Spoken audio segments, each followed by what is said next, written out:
So Kadapa జిల్లాలో 10వ తరగతి పరీక్షలు మార్చి 17న స్టార్ట్ కాబోతున్నాయి.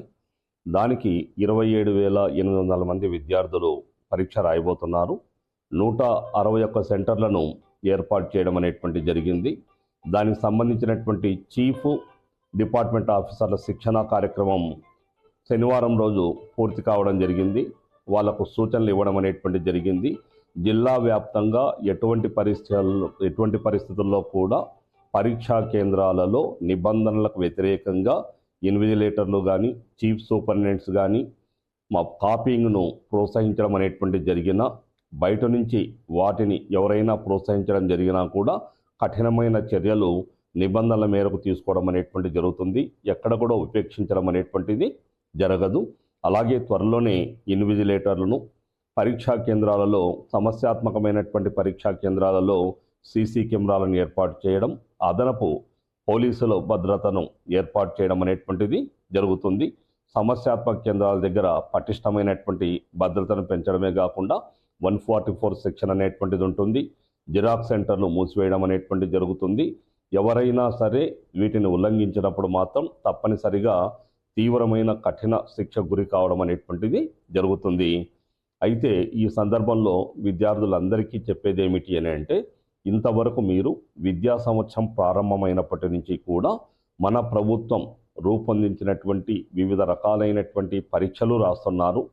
అలాగే మెటీరియల్ ఉంది. మన సారు వాళ్ళందరూ కూడా మీకు ప్రత్యేకమైనటువంటి క్లాసులు తీసుకోవడం అనేటువంటిది జరుగుతుంది. ఆదివారాలలో కూడా స్పెషల్ క్లాసులు నిర్వహించడం అనేటువంటిది జరుగుతుంది. గ్రాండ్ టెస్టులు జరుగుతున్నాయి, స్లిప్ టెస్టులు జరుగుతున్నాయి, ప్రీ ఫైనల్ ఇచ్చారు. అలాగే ఎస్సీఆర్టీ వాళ్ళు రూపొందించినటువంటి 3 మోడల్ పేపర్లు ఇవ్వడం అనేటువంటిది జరిగింది. కాబట్టి వీటన్నిటిని మీరు అందరూ ప్రాక్టీస్ చేస్తుంటారు కాబట్టి ఈ పాటికే మీకు పరీక్షల పట్ల భయం అనేటువంటిది పోయి ఉంటుంది. అందుకే మీరు ఏం చేయాలి అంటే, పరీక్షలంటే భయం లేకుండా ఏ రకంగా అయితే మీరు ప్రీ ఫైనల్ రాశారో, ఏ రకంగా అయితే గ్రాండ్ టెస్ట్ రాశారో, అలాగే సాధారణంగా పరీక్ష రోజు కూడా పోయి భయపడకుండా రాయడం అనేటువంటి చెయ్యండి. ఉపాధ్యాయులకు తల్లిదండ్రులకు చెప్పేది ఏమిటి అంటే, ఎవరైనా పరీక్షలంటే భయపడే విద్యార్థులుంటే వాళ్ళను గుర్తించి స్నేహపూరిత వాతావరణంలో కూర్చోబెట్టుకొని వాళ్ళలో ధైర్యాన్ని నింపండి.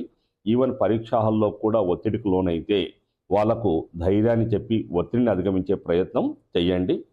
మన పరీక్షలకు సంబంధించిన వరకు విద్యార్థులు, ఉపాధ్యాయులే కాక తల్లిదండ్రులు కూడా ఇంటిలో పిల్లలకు ధైర్యాన్ని నింపి వాళ్ళతో ఫ్రెండ్లీగా ఉంటూ వాళ్ళు చదివేటువంటి వాతావరణాన్ని కల్పిస్తారని ఆశిస్తూ మనందరము కలిసి విద్యార్థుల యొక్క భవిష్యత్తును ముందు తరాల్లో ఒక అద్భుతమైనటువంటి స్థాయికి వెళ్ళేలా కృషి చేయడంలో అందరము కలిసి పాలుపంచుకుందాం.